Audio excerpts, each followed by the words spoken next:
कदंब प्रतीपचंद्र लेखे व वरदिष्णु विश्ववंदिता शासनो शिवशेषा मुद्रा भद्राय राजते 33 कोटी देवांच्या आधी हिंदवी स्वराज्याच्या या दैवताला या महाराष्ट्रावर भगवा पडकवणाऱ्या त्या सिंहाला त्या सह्याद्रीच्या रांगांना 350 वर्ष खालच्या प्रत्येक एक ना एक क्षणाला आणि आज महाराजांमुळे घेतल्या जाणाऱ्या मोकळ्या श्वासाला लाखो तोफांचा आणि करोडो मनांचा मानाचा मुजरा मानाचा मुजरा मानाचा मुजरा जे का रंजले गांजले त्यासी म्हणे जो आपुले तोची साधू ओळखावा देव तेथेच जाणावा हा खऱ्या अर्थाने संपूर्ण जगाला दैवताचा संदेश देणारे संत श्रेष्ठ जगद्गुरु तुकोबा राय आणि ज्यांनी या महाराष्ट्राच्या मातीमध्ये 2 छत्रपती बहाल केले त्या राष्ट्रमाता राजमाता जिजाऊ साहेब आणि खरं तर आपण आज ज्या महाराष्ट्राच्या मातीमध्ये बसलेलो आहोत त्या महाराष्ट्राच्या मातीमध्ये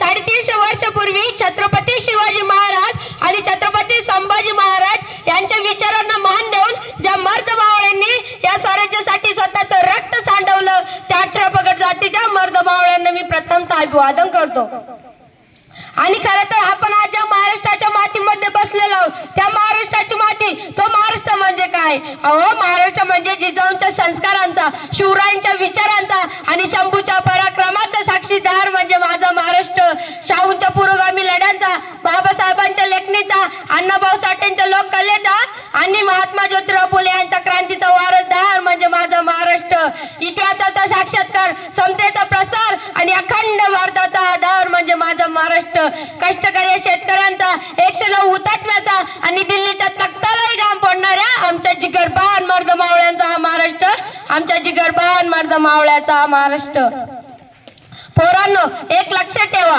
पुष्पामध्ये झुकेगा नाही साला म्हणणारा तो पुष्पा तुमचा आदर्श असेल किंवा नाही ते मला माहित नाही परंतु वयाच्या 32व्या वर्षी डोक्याच्या केसापासून तर पायाच्या बोटापर्यंत डोळ्यातली एक बुबुळ काढून ज्या राजानं या स्वराज्यासाठी स्वतःचं रक्त सांडवलं आणि औरंगजेबासमोर झुकेगा नाही साला म्हणून त्याला स्वतःची औकात दाखवली तो सर्जा संभाजी आपला आदर्श पाहिजे असला पाहिजे तो राजे संभाजी आपले आदर्श असले पाहिजे पोरांनो येणाऱ्या काळानं जर विचारलं बाबांनो कुठून आला तर छाती ठोकून सांगायचं त्यानं मरणाला सुद्धा लाजवलं आणि येणाऱ्या मरणाला सुद्धा जगायला शिकवलं त्या छत्रपती शिवाजी महाराजांच्या आणि छत्रपती संभाजी महाराजांच्या भूमीतून आलोय आयुष्यात ते प्रत्यक्ष लक्षात राहतात असे नाही परंतु काही क्षण विसृत म्हणता विसरत नाही त्याचप्रमाणे आजचा सण आहे 19 फेब्रुवारी 1603 आणि आजच्या दिवशी शिवनेरी ओळख तेजस्वी तारा चमकला तोफांचा गडगडाट झाला सनई चौघडा वाजू लागली एक आरोळी त्या सह्याद्रीच्या काळ्या कपाळात गुणगुणली अरे माझा राजा जन्मला अरे माझा शिवबा जन्मला दीनदलितांचा कैवारी जन्मला दृष्टांचा संवारी जन्मला अरे माझा राजा जन्मला अरे माझा राजा जन्मला अहो बघा ना जीवनात राजावर किती संकट आले तरी राजे डगमगले नाही राजे त्याच तातडीने उभे राहिले आणि प्रत्येक संकटाला मान पुढे करून राजे लढत राहिले अफजल खान नावाचं संकट स्वराज्यावर आलं येताना 40,000 सैनिक घेऊन आलं आणि त्यावेळी शिवाजी महाराजांकडे सैनिक होतं ते फक्त 10,000 आणि ज्यावेळी अफजल खान स्वराज्यावर आला त्यावेळी राजे रायगडावर होते रायगडावर काय करतात बरे तर त्यांच्या प्रिय पत्नी आणि सईबाई साहेब यांच्या मातोश्री या सईबाई साहेब या शेवटच्या घटिका बोलतायत त्यांचा मृत्यू जवळ आलाय आणि दुसरा दिवस उजडला सईबाई साहेबांनी शेवटचा श्वास घेतला शंभू राजे लहान आहे म्हणतात अगाई उठ ना अगाई उठ संकट आले अफजल खान नावाचं अगाई उठ सईबाई साहेब उठायला तयार नाही शेवटी अफजल खान आल्याचं पत्र राजांना मिळालं राजाने आपल्या पोराकडे बघितलं आपला पोरगा आईविना पोरगा झाला आपली प्रिय पत्नी आपल्याला सोडून गेली अहो राजांनी स्वतःचा संसार नाही केला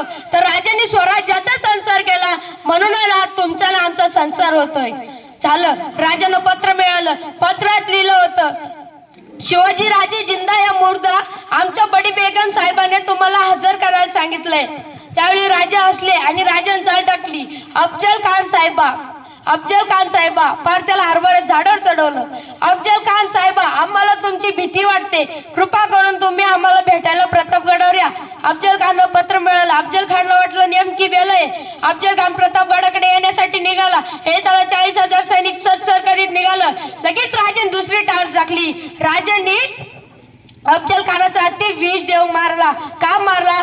मोहिमेमध्ये एखाद्या सरदाराचा हत्ती मारावा आणि ती मोहीम निकामी व्हावी हा संदेश महाराजांनी दिला. आणि अफजल खानचं मानसिक खच्चीकरण केलं. आधी शत्रूला मनात पराभूत करायचं आणि मग रणात पराभूत करायचं असतं. ही चाल हा गनिमी कावा महाराजांनी वापरला आणि अफजल खानचं मानसिक खच्चीकरण केलं. झालं, राजे प्रतापगडावर आले. झालं, राजे प्रताप आणि शिवाजी त्याच वेळी राजांनी गड सोडला. वक्त बरोबर 12:35 त्याच वक्तांनी राजांनी गड सोडला. आता सोबत घेऊन घ्यावं तानाजी, बाजी, यसाजी, कोंडाजी, करतोजी, मुरारबाजी. पण अफजल खानाच्या भेटीच्या वेळी शिवाजी महाराजांनी सोबत कोणाला घेतलं? त्यातला जीवा मावला, यातला संभाजी कावजी. ना तानाजी, ना बाजी, ना यसाजी, ना कोंडाजी, ना करतोजी. जीवा महालाच का? दानपट्टा फिरवण्यास वाकबदार आहे तोच का? अहो, अफजल खानाबरोबर सय्यद बंडाय त्याच्याशी झुंजायचं तर हवा जीवा महाला. घेतला संभाजी गावजी हत्तीसारखा. अहो, अफजल खान तसा आहे. पण आखाड्यात पैलवान उतरायचं म्हटलं तर एकाच गटाचे उतरत असतात तरच कुस्ती रंगती. झालं, 12:30 वाजता राजगडावर निघाले आणि बरोबर 2 वाजता खानाच्या छावणीबाहेर पोहोचले. सोबत 8 अंगरक्षक असे 10 अंगरक्षक बरोबर 2 वाजता राजांच्या छावणी बाहेर पोहोचले. बरोबर 2 वाजता अफजल खानला खबर मिळाली की राजे शिवाजी येत आहे. तसा कान उठून उभा राहिला. त्यानं समोर पाहिलं 5-5.5 फूट उंचीचे एक नवाबदार राजे शिवाजी आज ते कदम येताना दिसले. तसा कान 2 पावलं पुढे झाला, आपल्या भाऊ पेलवला आणि म्हणतो, आओ शिवाजी गले लगो हमारे, आओ शिवाजी गले लगो. तसं राजे त्याच्या गळ्यात मिठीसाठी पुढे आले. त्याच्या मिठीत गेली. पहिली गळाभेट झाली, दुसरी गळाभेट आणि तिसऱ्या गळाभेटीसाठी अफजल खानाचे भाऊ राजांच्या पाठीवर पडले. दाव पडला, जोर वाढला, मोठी आवळे गेले, राजे गुदमरले आणि त्याच वेळी अफजल खानाची कटार राजांच्या मस्तकावर तरका करंटी चढली. दगा जाणवला, वाघनखं निघाली आणि खुपसली खानाच्या पोटात. दगा करत कान ओरडला आणि त्याच वेळी कृष्णाची भास्कर धावला. राजांच्या मस्तकावर वार केले, राजे बचावले आणि बघता बघता सय्यद बंडाई धावला आणि त्याची दानपट्टा महाराजांच्या मस्तकावर पडणार. तो जीवा मालाच्या दानपट्ट्यानं सय्यद बंडाचा हात उडवला आणि इतिहास फुटफुटला. होते जिवाजी म्हणून वाचले शिवाजी. प्रश्न एवढाच आहे, जर जीवा माला 1 सेकंद जरी उशीर करता ना तर काय झालं असतं? जीवा मालाच्या दानपट्ट्यानं सय्यद बंडाचा हात उडवण्याऐवजी सय्यद बंडाच्या दानपट्ट्यानं महाराजांचं मस्तक छाटलं गेलं असतं. मग कळतं अफजल खानाच्या भेटीच्या वेळी महाराजांनी जीवा महालाच का घेतला तोच का? याचं उत्तर इथे. चालं, ठरलं होतं की असं सगळं झाल्याने सगळ्यांनी पहिल्याच दिंडीत वाटायचं. राजे चालायला लागले आणि तेवढ्यात एक मागून सैनिक पुटपुटला. राजांची नजर बिरबिरली. 1 2 3 4 5 6 7 8 9 जाताना तर जावं ते एक कोण राहिला. तेव्हा अंगरक्षकांनी एकमेकांवर नजर टाकली. तेव्हा एक अंगरक्षक बोलत आला, राज संभाजी गावजी दिसत नाही. त्याच वेळी संभाजी गावजी मागून धापा टाकत आला. राजाने विचारलं, संभाजी कोठे थांबला होता? राजांचं ऐकलं, त्याने आपला हात वर केला. त्याच्या हातात अफजल खानाचं मस्तक होतं. राज हे कापा मागं थांबलं होतं. संभाजी हे तर आपल्या नियोजन नव्हतं. असं धाडस का केलं? अहो राजा, तुम्ही त्याच्या पोटात वाघनखं खुपसली. म्हणतो मरतं नाही कोणा ठेव म्हणलं आणलं कापून. राजा म्हणाले, अहो मी जे अफजल खानाच्या पोटात वाघनखं खुपसली होती त्यात जालिम विष लावलं होतं. खान त्याचा वाचणार नव्हता. पण असं धाडस काय केलं? कदाचित तुम्ही अफजल खानाचं मस्तक कापत असताना कोणी तुमच्या पाठीमागून वार केला असता. मग काय जबाब दिला असता मी तुमच्या आईला? तुमची आई म्हणाली असती की शिवाजीने तर स्वतःचा प्राण वाचवला पण लेक मात्र खर्ची घातला. नाही संभाजी, एक वेळेस अफजल खान नाही मेला तरी चालेल पण स्वराज्याचा एकही मावळा खर्ची पडता कामा नाही. राजांनी पोटच्या पोरासारखं प्रेम केलं सैनिकावर, पोटच्या पोरासारखं. म्हणून शिवजयंती करायचं कधी सोडायचं नाही. शिवजयंती काय करायची मी सांगतो. अहो लोक म्हणतात छत्रपती काय देव आहेत का? अहो माझा राजा देव जरी नसला ना पण आज मंदिरात जो देव आहे ना तो या देवामुळे. म्हणून शिवजयंती झालीच पाहिजे आणि ते पण दणक्यात. सागराचं पाणी कधी हटणार नाही, आकाशाची उंची कधी मिटणार नाही. सागराचं पाणी कधी हटणार नाही, आकाशाची उंची कधी मिटणार नाही. अरे श्वासात श्वास असेपर्यंत शिवजयंतीचा नाद कधी सुटणार नाही. नाद आहे नाद, नशा आहे. वैद्याने हमें बीमार लिख दिया, रोग हिंदू धर्म से प्यार रख दिया, शुक्र गुजार रहेंगे हम उस वायदे के जिसने दवा में छत्रपति शिवाजी महाराज का नाम लिख दिया, जिसने दवा में छत्रपति शिवाजी महाराज का नाम लिख दिया. अहो नाडे रोगे एकदा चढली ना आणि चढायलाच पाहिजे.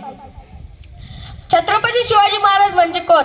36 हत्तींचे बळ असणारे, त्रस्त मोगलांना करणारे, परत न फिरणारे, किनी जग जाणणारे, शिस्त प्रिय व वाणिज्य तेज जी जिजाऊंचे पुत्र, महाराष्ट्राची शान हारणा मानणारे, राज्याचे चिंतक, जनतेचा राजा म्हणजे छत्रपती शिवाजी महाराज. अशा जनतेचा राजा माझा स्वतःच्या मनगटावर विश्वास असणाऱ्याला दुसऱ्याच्या सामर्थ्याची भीती कधीच वाटत नाही आणि अशा सामर्थ्य हरवण्याचं धाडस नियती सुद्धा करत नाही. विजय सारखी तलवार चालून गेला, छातीने हिंदुस्थान हलवून गेला, वाघनख्याने अफजल खानाचा कोथळा फाडून गेला, मुठबा मावळ्यांना घेऊन हजारो शैतानाला लढून गेला. स्वर्गात गेल्यावरी देवाने ज्याला झुकून मुजरा केला, असा एक मर्द मराठा माझा शिव होऊन गेला, माझा शिव होऊन गेला. ओम बोलल्याने मनाला शांती मिळते, साई बोलल्याने मनाला शक्ती मिळते, राम बोलल्याने पाप मुक्ती मिळते आणि जय शिवराय बोलल्याने आम्हाला 100 वाघांची ताकद मिळते. एक होते शिवाजी, भीती नव्हती त्यांना जगाची, चिंता नव्हती परिणामांची, कारण त्यांना साथ होती भवानी मातेची आणि आई जिजाऊंची. जात त्यांची मर्द मराठ्यांची, देशाला लाट आणली भगव्याची, मुहूर्तमेढ रावली स्वराज्याची, म्हणूनच म्हणतात जय भवानी जय शिवाजी. सागराचं पाणी कधी आटणार नाही, माऊलीची माय कधी तुटणार नाही. सागराचं पाणी कधी आटणार नाही, माऊलीची माय कधी तुटणार नाही. अरे हा जन्म काय, 1000 जन्म झाले तरी ना शिवरायांचं कधी सुटणार नाही.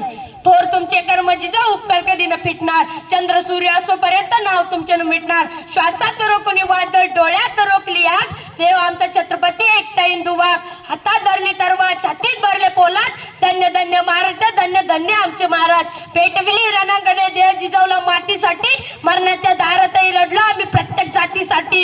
शिवशंभूची मरूनही स्वराज्य राखते साथ आहे, म्हणूनच तर लाखो करोड मावळे महाराज हसत हसत कुर्बान आहे. ना चिंता ना भीती आमच्या मनात छत्रपती. अरे भगव्या रक्ताचा बघ बघ, स्वाभिमानाची आग आहे, घाबरतोस कोणाला वेड्या, तू तर शुभांचा वाघ आहे. ज्यांचे नाव घेतात सळसळते रक्त, अशा शिवरायांचे आम्ही बघतो. शेवटी 3 एप्रिल 1680 आणि राजांचं निधन झालं. त्याच वेळी साकी मुस्ताईद खान राजांच्या मृत्यूची खबर घेऊन औरंगजेबाकडे निघाला. त्याला वाटलं राजांच्या मृत्यूची खबर औरंगजेबाला जर आपण सुनावली तर औरंगजेबाला खूप आनंद होईल. तसं तो औरंगजेबाकडे गेला आणि म्हणाला, आलंबना बडी खुशी की खबर है, क्या हुआ? काफर दसई ना काफर नरकाला गेला. कोण? शिवा हुजूर शिवा. तसा औरंगजेब शांतपणे उठला. स्वतःची नमाज पडायची चादर त्यानं खाली आटरली, त्यावर दोन्ही गुडघे टेकून बसला आणि नमाजाच्या मुखात पडला. नमाजाच्या मुखात पडून झाल्यानंतर त्यानं खुदाच्या दिशेने वर हात केले आणि म्हणाला, या अल्लाह तेरे जन्नत के दरवाजे खुले रखना, क्योंकि तेरा एक नेक बंदा तेरे पास आ रहा है, क्योंकि एक नेक बंदा तेरे पास आ रहा है. हे परमेश्वरा, तुझ्या स्वर्गाचे दार उघडे ठेव, कारण तुझा सर्वोत्तम पुत्र तुझ्याकडे येत आहे, तुझा सर्वोत्तम पुत्र तुझ्याकडे येत आहे. चला तर महाराजांच्या जयघोषाने महाराजांना अभिवादन करूया. आणि हो, घोषणा इतकी जोरदार झाली पाहिजे की रायगडाचा पायथा गुंजला पाहिजे. बोला, प्रौढ प्रताप पुरंदर क्षत्रिय कुलावतंस सिंहासनाधीश्वर राजाधिराज महाराज श्रीमंत योगी श्री शिवछत्रपती शिवाजी महाराज की जय भवानी, जय भवानी, हर हर हर हर. धन्यवाद.